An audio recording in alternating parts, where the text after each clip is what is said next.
Welcome to Miss Julie's Montessori Minutes. It's August when I'm filming this video, which means I don't have students in the classroom right now.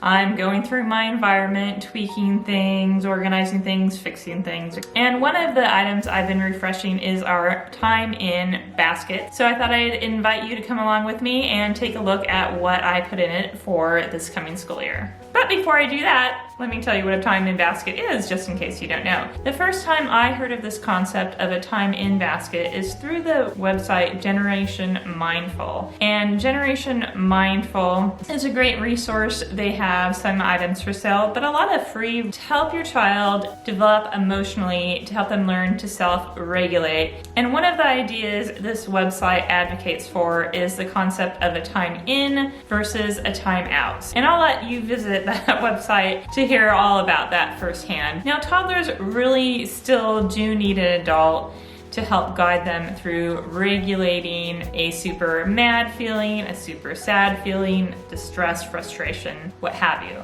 And as we're helping them regulate, we can begin to teach self-regulation skills. And in the classroom, we have a basket full of items that serve as tools or reminders that we use with the child to help regulate their emotions, with the idea that in the future, they might go to the basket independently and start using those tools to regulate their own emotions. Now, at any stage of life, big emotions are normal, and we need tools and activities to help us regulate at times. So let's take a look at what's in my time in basket.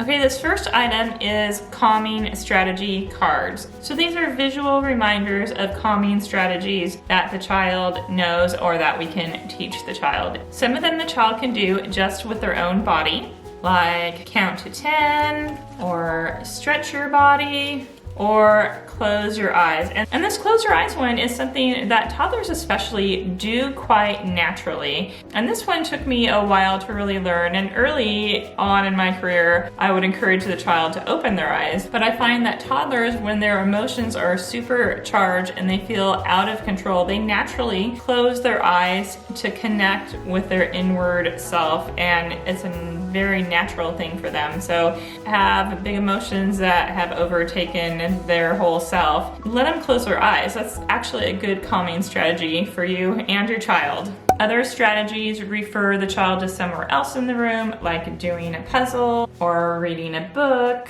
or drawing a picture. So again, you can find these on genmindful.com, or you can make your own. You could even take photos of activities that you notice are calming for your unique child. All right, here I have some yoga cards I just made with Google Images. You could even take photos of your child or you doing yoga poses. But these are just a reminder that they could use some yoga to help deal with big emotion or big stress. My third item is a little beanbag, and this is just from our cornhole set, but something weighted can be nice. This beanbag acts as a little weight for a child who likes weight. You can just hold it, they could put it on their lap, they could even put it on their head when they do their breathing. They can feel the little corn fragments, and that'll be a little bit of a sensorial experience. Or if they're angry, squeeze that. So it's squeezing their friend. You could also have a stuffed animal in there for squeezing, or a little stress ball. Those are easy to find. I've also added this book with calming strategies. The state I live in, I'll actually send these to all child carers to help our children handle stress during this pandemic. But this one's called Breathe Like a Bear, and the storyline is that a bear is looking for somewhere quiet to be and goes to the cave and breathes. And so does a bear. I don't know if bears practice mindfulness, but it's not a talking bear, it's just doing things that bears really do, going into cave and breathing. And it invites the reader to do those breathing exercises as well. So I am moving this to my time in basket. And the last item I'm adding to my time in basket for this year is a little jar of dried lavender from my garden. So we'll just model shaking the lavender up and smelling.